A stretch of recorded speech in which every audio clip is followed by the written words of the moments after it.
धोखेबाज शादी से पहले कितनी बड़ी बड़ी बातें कर रहा था। चलो हनीमून पे नेपाल जाएंगे, चाय पीते पीते बर्फ देखेंगे। और घर आने के बाद देखती हूँ कि चाय की चीनी खरीदने के लिए भी पैसे नहीं हैं। तब मैंने कहा था, तब तो तूने बोला कि तुम्हारे सिवा कुछ नहीं चाहिए। एक कप चाय के साथ एक वक्त का खाना खाकर पेड़ के नीचे खुशी से जिंदगी गुजार दूंगी। और अब ये है वो है बोलकर सुना रही है। ए कंजूस का बेटा, कितने सपने दिखाता था रे, यूरोप अमेरिका घुमाने ले जाऊंगा। साला एक दिन भी मुझे अपने पड़ोस की गली के चिड़ियाघर में भी नहीं ले जा पाया रे। अरे पूजा, तूने ही तो कहा था कि जाना नहीं है। तेरे साथ ही घर के चिड़ियाघर में बंद रहना ही शांति है। अरे कंजूस के बच्चे, सिर्फ खाना बनाने से होगा क्या? मैंने कहा है ना, बाजार में नए डिजाइन का गहना आया है। अगर तूने मुझे वो नहीं दिया तो मैं अपने मायके चली जाऊंगी। सुन पूजा, मुझे धमकी देने से कोई फायदा नहीं है। अब मैं घर के सारे काम अकेले ही संभाल सकता हूँ। तूने ही मुझे सिखाया है कि कैसे अकेले गुजारा करना है। अब अगर तू चली जाएगी तो मैं थोड़ी किचकिच से बच जाऊंगा। अरे पूजा, क्या कर रही है? तुझे फोन उठाने में इतना समय क्यों लगता है? क्या मैं तुम्हारे जैसी फालतू इंसान हूँ जो खाली बैठी रहती हूँ? बोलो क्या कहना है, जल्दी, मेरे पास बहुत काम है। अरे सुन, आज मेरा कच्ची बिरयानी खाने का मन कर रहा है, प्लीज बना के रख देना। हाँ, मैं तो बिरयानी का होटल खोल के बैठी हूँ, है ना? जब जो मन करेगा ऑर्डर करोगे और मुझे वही पका के, समझ गया? तुझसे अब काम नहीं होगा, है ना? मुझे एक नई शादी करके इंतजाम करना पड़ेगा। अरे पूजा, जल्दी से मछली धोकर फटाफट खाना बनाना। मछली की महक बर्दाश्त नहीं हो रही है। आज तो पेट भरकर मछली का भोज होगा रे। ऐसा लग रहा जैसे जिंदगी में कभी मछली खाया ही नहीं हूँ। अरे घमंडी, मछली धोना क्या कोई आसान काम है? तू हर 2 दिन में एक बार मछली लाकर मेरी जिंदगी को मुश्किल कर दिया है। इस घमंडी से शादी करके मैंने तो बड़ी नदी में छलांग लगा दी है। अब तो मैं डूब ही रही हूँ।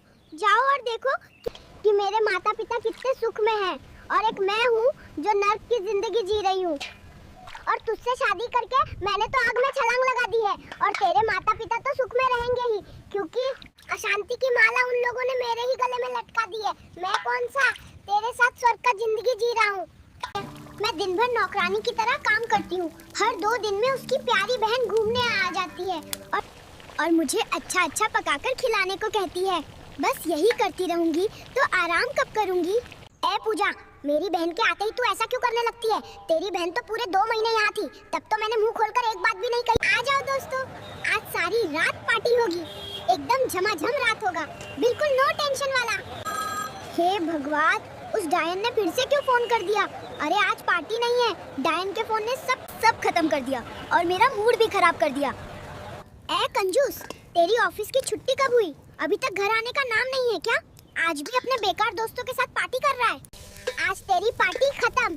मेरे मुन्ने, तुझे 2 मिनट का समय दिया है। अगर घर नहीं आ पाया तो आज तेरे लिए घर में घुसना बंद और खाना भी बंद। फिर मनाते रहना अपने दोस्तों के साथ पार्टी। ये मेरी जिंदगी का आखिरी मिशन है। आज कसम खाता हूँ, आज के बाद से ऐसा काम नहीं करूँगा। पूजा के आखिरी बचे हुए गहने लेकर जल्दी से भाग जाता हूँ, नहीं तो वो अगर देख लेगी तो मेरी खैर नहीं है। हे भगवान, मेरा कितना बड़ा सर्वनाश हो गया रे। मेरे सारे गहने जुआ खेलने के लिए ले गया इस घमंडी ने। अब मैं इस घर में और नहीं रहूंगी, नहीं तो ये इस घर को भी जुआ में लगा देगा। अरे पूजा, तेरे साथ रहने से बेहतर है पेड़ के नीचे रहना। तू सारा दिन मेरा दिमाग खाती रहती है। मैं जा रहा हूँ। जा जा, भाग जा, मैंने कह दिया, अब वापस मत आना। तेरे बिना ये घर और भी शांत रहेगा। अरे गेट लगा के जाना। ओगो, तुम अब और विदेश में मत रहो, जल्दी से घर आ जाओ। मैं अकेले अकेले तुम्हारे बच्चों को संभाल नहीं पा रही। पूजा रे, ऐसे बोलोगी तो मैं तो रह नहीं पाऊंगा रे। अभी तो बस 3 साल ही हुए हैं यहाँ आए हुए, और 1-2 साल रह के फिर हमेशा के लिए चला आऊंगा। सोचा था। शादी के पहले के दिन कितने शांति से कटते थे पापा के घर में। जितना चाहती थी उतना सोती थी, कोई काम नहीं करना पड़ता, बस हाथ धोती थी और खाना खाती थी, बिल्कुल राजकुमारी की तरह रहती थी। और यहाँ मेरा हालत कितना खराब हो गया। अच्छा, तो इसका मतलब अब हाथ धोए बिना ही खाना खाती है। रुक, मैं अभी बाजार जाता हूँ, तेरे लिए साबुन और हैंड वॉश लेकर आता हूँ। राजकुमारी की तरह हाथ धोकर खाना खा। अरे मोटी पूजा, सूरजमुखी का फूल देखने आके तूने मुझे पागल कर दिया। कोई इतने पिक नहीं लेता है। तूने तो फोन को भी बर्बाद कर दिया तेरे साथ शादी करके। मेरे से बहुत बड़ी गलती हो गई है रे। अरे भिखारी के बच्चे, लोग अपनी पत्नियों को लेकर चोर बाजार जाते हैं और तू मुझे इस सस्ती जगह पर ले आया है। फिर भी तू तस्वीर क्यों नहीं ले पा रहा है रे? और मैं कौन सा तेरे साथ शादी करके खुश हूँ? ए कंजूस के घर के कंजूस, बाजार करने गया है या रोमांस करने?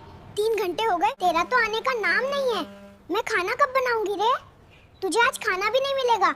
अरे पूजा, मैंने एक गड़बड़ कर दी है। 1000 रुपए बाजार करने के लिए लाया था, लेकिन खो दिए हैं। अब समझ नहीं आ रहा तेरे लिए सब्जी कहाँ से लाऊं।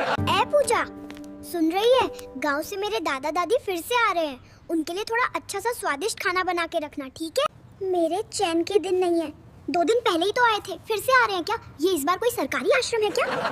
तू एक काम कर, अपने 14 पीढ़ियों को एक साथ बुला ले। मैं तो नौकरानी हूँ, खाना वाना मैं सब बना के रख दूंगी। ए कंजूस, डॉक्टर ने कहा है कि अगर तुम मुझे चोर बाजार घुमाने ले जाओगे तो मेरी बीमारी ठीक हो जाएगी। तो चलो मुझे थोड़ा घुमा कर लाओ। वैसे भी इस घर में पड़े पड़े मैं और बीमार हो जाऊंगी। अरे पूजा, डॉक्टर बदलवाने से भी काम चल जाएगा, लेकिन अभी तुझे कहीं नहीं ले जा सकता हूँ। जेब में पैसे नहीं है, मन में भी शांति नहीं है। ऐसी हालत में घुमाने नहीं ले जा सकता हूँ। तेरा तो रोज का रोना धोना रहता है। मैं इन 4 दीवारों के पिंजरे के अंदर ही फंसी हुई हूँ रे। इस कंजूस का बच्चा मुझे जरा भी बाहर नहीं ले जाना चाहता। जैसे कि मैं कोई नौकरानी हूँ। मेरी इच्छा और आजादी सब खत्म हो गई है रे। बहुत परेशान कर दिया है मुझे इसने। अरे पूजा, तू नाटक मत कर। याद नहीं है 6 महीने पहले तुझे अपनी दुकान पे बर्गर खिलाने ले गया था, अब फिर से बोल रही है। अरे पूजा रे, मुझे यहाँ से छुड़ा कर ले जा रहे। इन लोगों ने मुझे गलत समझ के बांध रखा है। अरे लुच्चा, तुझे ऐसे ही नहीं डांटा, बल्कि पड़ोस की भाभी के साथ झगड़ा करते हुए पकड़ा गया है। मैंने सोचा था कि पुलिस वाले से शादी करूंगी तो मेरी सारी जरूरतें और तखरे पूरे करेगा, मुझे गहने खरीद के देगा, इसलिए मैं शादी के लिए राजी हुई थी। अब देखती हूँ कि साला पूरा गरीब टाइप है। सुन पूजा, मैं एक ईमानदार पुलिस ऑफिसर हूँ। सरकारी नौकरी में थोड़ी ही सैलरी मिलती है, इसलिए मैं तेरी सारी जरूरतें पूरी नहीं कर पाता हूँ। ईमानदारी की कमाई में सुख ज्यादा होता है। ए कंजूस, क्या हम सच में मंगल ग्रह पर जा रहे हैं? तुम तो मेरे सारे सपने पूरे कर रहे हो। अरे पूजा, नींद से उठ। क्या तू अब दिन में भी सपने देखती है? जितने मर्जी सपने देख ले, कोई फायदा नहीं। जेब में पैसे नहीं है, तेरे सपने सपने ही रह जाएंगे, समझी? ए कंजूस, सुनो, मैंने सुना है कि चोर बाजार जाओ तो आईफोन 17 मिलता है। तुम्हारी जेब में पैसे नहीं है, इसलिए मैं खुद ही चोर बाजार जाके आईफोन लाऊंगी। रे पूजा, सच बोल रहा हूँ, क्या तेरे दिमाग में एसिडिटी हो गई है? सारा दिन मोबाइल देखकर टिकटॉकर बन गई है। मेरा सिर भी खा गई है, सारा दिन बस ये चीखती चिल्लाती रहती है।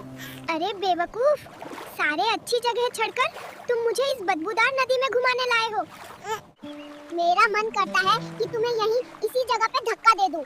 अरे पूजा, तूने ही तो कहा था कि तुझे नाव की सवारी करनी है। अब मैं साफ पानी कहाँ से ढूंढूं? लगता है जब तक तुझे विदेश घुमाने नहीं ले जाऊंगा तब तक तेरा मन नहीं भरेगा। अरे पूजा, तैयार हो जा, आज तुझे रेस्टोरेंट लेके जाऊंगा। तुझे तो आज वैरायटी खाना खिलाऊंगा। जरूर, मैं तैयार होकर आती हूँ और आज तो मैं पूरे रेस्टोरेंट में छा जाऊंगी। अरे मोटी के बच्ची, इतना सारा ऑर्डर क्यों कर दिया है? तू तो आज मुझे सड़क का फकीर बना के छोड़ेगी। इतना खाना तू कैसे खाएगी रे? अरे चुप रहो, मुझे खाने दो। अगर खा नहीं पाई तो घर ले जाऊंगी। तुम आज पहली बार मुझे रेस्टोरेंट में खाना खिलाने लाए हो। ऐसा मौका हाथ से जाने नहीं देना चाहिए। दोबारा ये मौका मुझे नहीं मिलेगा। अगर हमारी वीडियो आपको पसंद आई है तो हमारे चैनल फनी आई दिवेश को लाइक और सब्सक्राइब करें। आगे ऐसे ही वीडियो आपको देखने को मिलेगी। हर हर महादेव।